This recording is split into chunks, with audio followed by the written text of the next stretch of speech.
Tu baisses les yeux sans même t'en rendre compte. À chaque fois.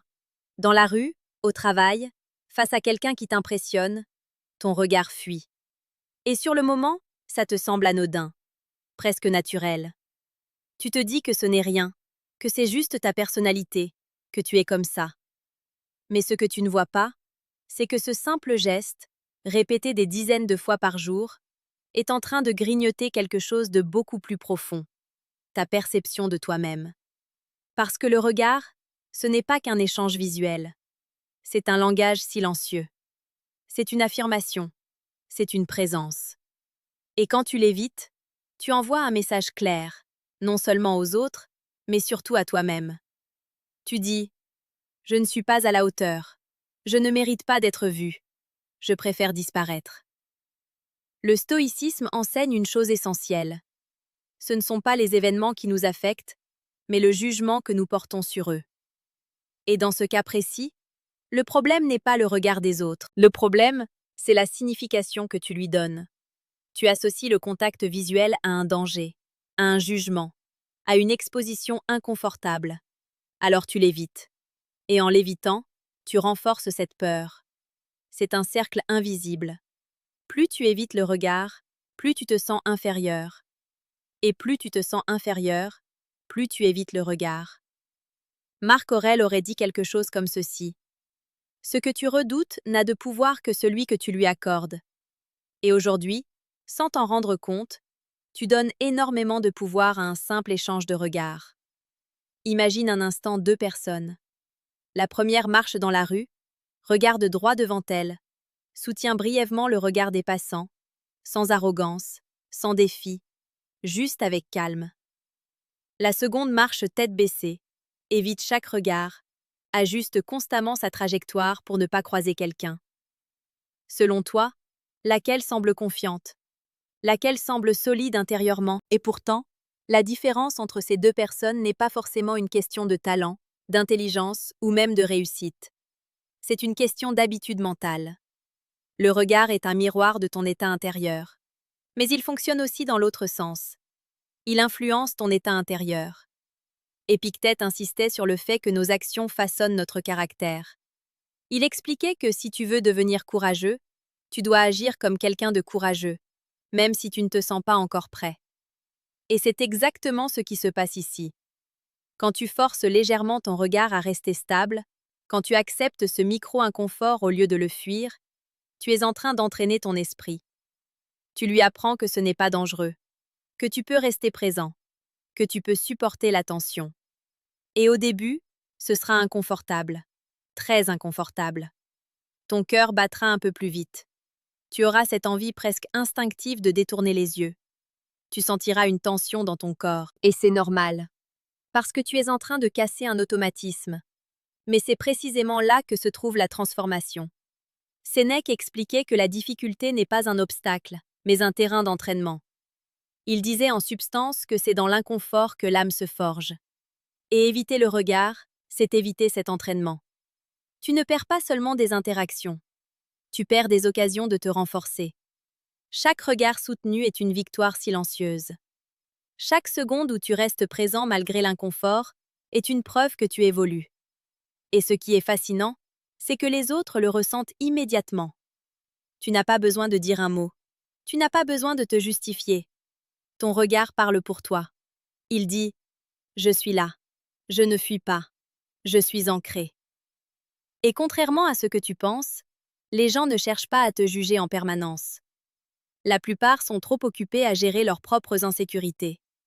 Mais ils ressentent l'énergie que tu dégages. Un regard fuyant crée une impression de doute. Un regard stable crée une impression de maîtrise. Et cette maîtrise n'est pas réservée à une élite. Elle se construit, petit à petit, à travers des choix simples, répétés chaque jour. Regarder quelqu'un dans les yeux quand il te parle. Soutenir brièvement le regard d'un inconnu sans agressivité. Ne pas détourner les yeux immédiatement sous prétexte de gêne.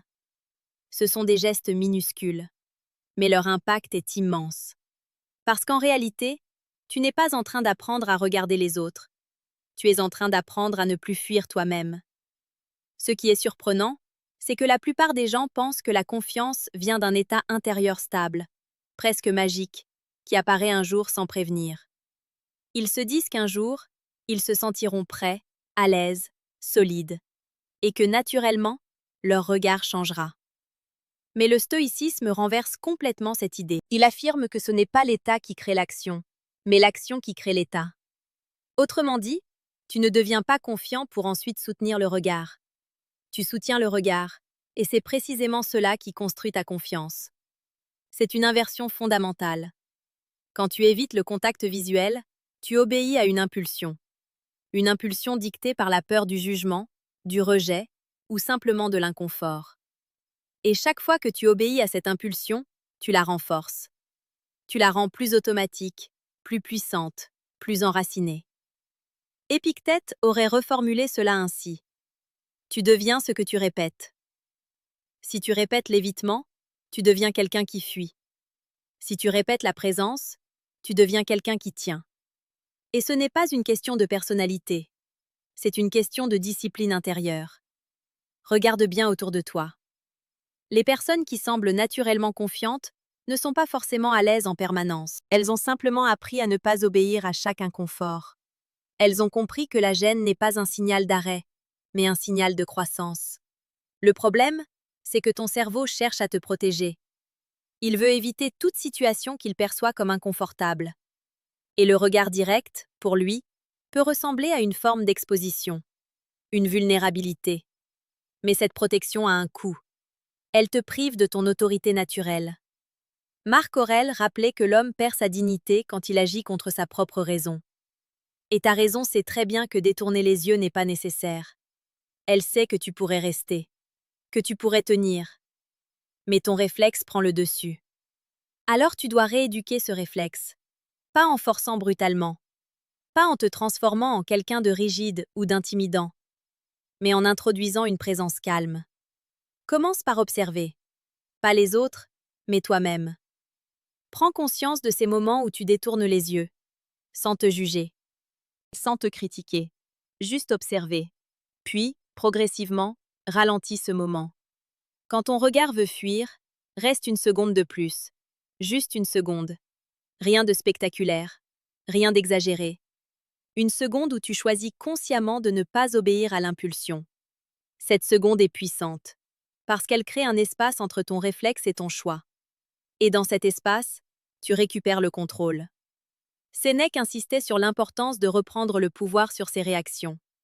Il expliquait que l'homme libre n'est pas celui qui ne ressent rien, mais celui qui ne se laisse pas diriger par tout ce qu'il ressent. Et c'est exactement ce que tu fais ici. Tu ne supprimes pas l'inconfort. Tu refuses simplement de lui obéir aveuglément. Au début, ce sera subtil, presque imperceptible. Mais avec le temps, cette seconde deviendra 2, puis 3, puis une habitude. Et quelque chose va changer. Pas seulement dans ton regard, mais dans ton corps entier. Ta posture va s'ajuster, ta voix va devenir plus posée, tes gestes plus calmes. Parce que tout est lié. Le regard est une porte d'entrée, une clé. En le maîtrisant, tu influences tout le reste. Et il y a un autre point que peu de gens comprennent. Éviter le regard ne te rend pas invisible. Au contraire, cela te rend plus visible, mais d'une manière que tu ne souhaites pas. Les gens perçoivent inconsciemment les signaux faibles. Un regard fuyant, une hésitation, une tension. Et même s'ils ne peuvent pas l'expliquer clairement, ils ressentent un manque d'assurance. À l'inverse, un regard stable, même bref, crée une impression de clarté, de solidité. Et ce n'est pas une question de domination. Le stoïcisme ne cherche pas à dominer les autres. Il cherche à te rendre maître de toi-même. Il ne s'agit pas de fixer les gens de manière intense ou intimidante. Il s'agit d'être présent, simplement. Présent quand quelqu'un te parle. Présent quand tu entres dans une pièce. Présent même dans le silence. Parce que la vraie confiance n'est pas bruyante. Elle est calme. Elle est stable. Elle n'a rien à prouver. Et paradoxalement, c'est cette absence de besoin de prouver qui attire le respect. Tu n'as pas besoin d'en faire trop. Tu n'as pas besoin de jouer un rôle. Tu n'as pas besoin de devenir quelqu'un d'autre. Tu dois simplement arrêter de fuir ce que tu es déjà capable de faire. Regarder. C'est simple, mais ce n'est pas facile. Et c'est précisément pour cela que peu de gens le font vraiment. Et à ce stade, quelque chose devient évident. Tu réalises que le regard n'est pas seulement une question d'interaction sociale. C'est une discipline intérieure, une forme de vérité que tu te dis à toi-même. Parce qu'au fond, éviter le contact visuel n'a jamais été un problème de regard. C'est un problème de confrontation. Tu évites les yeux des autres comme tu évites certaines parties de toi-même. Tu évites l'exposition. Tu évites le jugement. Tu évites cette sensation d'être vu tel que tu es, sans filtre. Mais le stoïcisme te pousse exactement dans la direction opposée. Il ne te dit pas de devenir parfait. Il ne te dit pas de supprimer tes faiblesses. Il te dit de les regarder en face, de les accepter, et de rester debout malgré elles. Marc Aurèle écrivait pour lui-même, dans ces moments de doute, que l'on doit agir avec droiture, sans chercher à fuir le regard du monde. Non pas pour plaire, mais pour rester aligné avec ce que l'on sait être juste. Et ici, ce qui est juste est simple. Tu n'as aucune raison de baisser les yeux. Tu n'es pas inférieur. Tu n'es pas illégitime. Tu n'es pas en faute. Rien ne justifie que tu te caches. Mais tant que tu continues à éviter le regard, ton esprit interprète ce comportement comme une preuve. Une preuve que tu dois te cacher. Une preuve que tu n'es pas à la hauteur.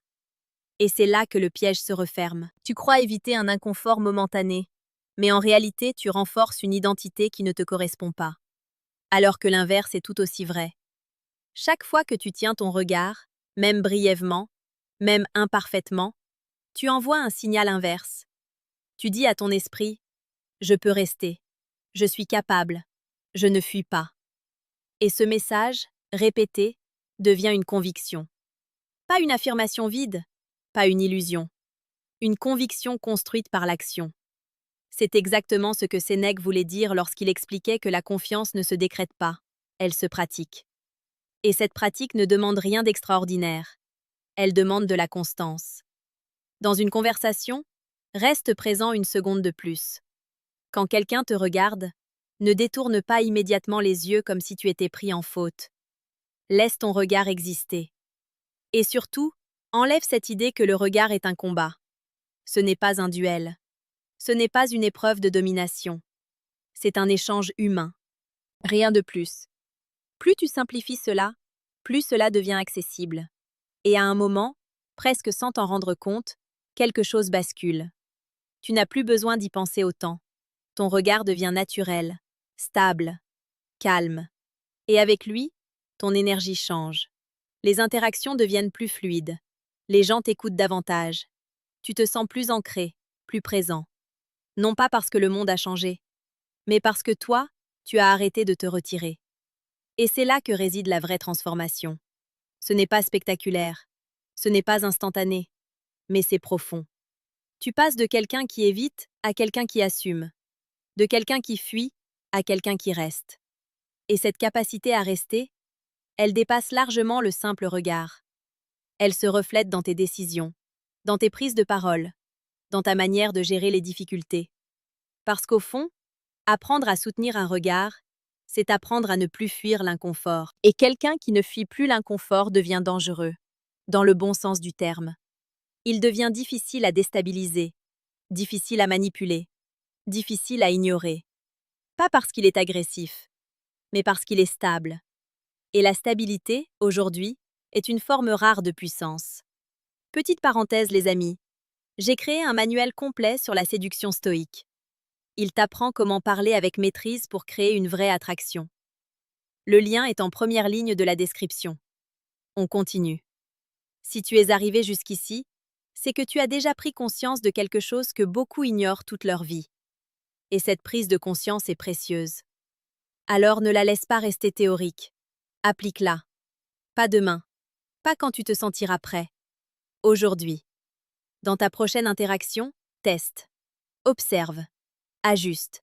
Et si tu veux continuer à développer cette force intérieure, à comprendre ces mécanismes invisibles qui influencent ton comportement et ta perception, alors, assure-toi de rester connecté. Parce que ce que tu construis ici ne se limite pas à une compétence sociale. C'est une transformation personnelle. Tu n'as pas besoin d'attendre d'être quelqu'un d'autre. Tu dois simplement arrêter d'éviter d'être toi-même.